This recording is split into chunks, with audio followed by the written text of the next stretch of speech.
This week at the IGP Institute, we hosted the Buhler KSU Executive Milling course. The course had 11 participants in it from 4 different companies. We had representatives from Bay State Milling, Manel Milling, Miller Milling, and Snavely's Mill.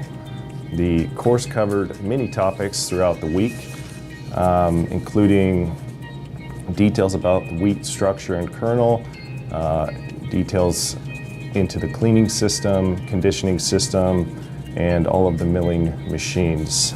We also covered basic flow sheet technology, mycotoxin reductions, food safety issues in the industry today, and how to really evaluate performance of a flour mill and make important investment decisions. The participants also had an excellent opportunity to spend a day in the Hal Ross flour mill doing hands-on training, practical training in the mill. They were able to get their hands on all of the equipment, the roll stands, purifiers, the sifter, and really open up and understand all the different milling machines in the flour mill.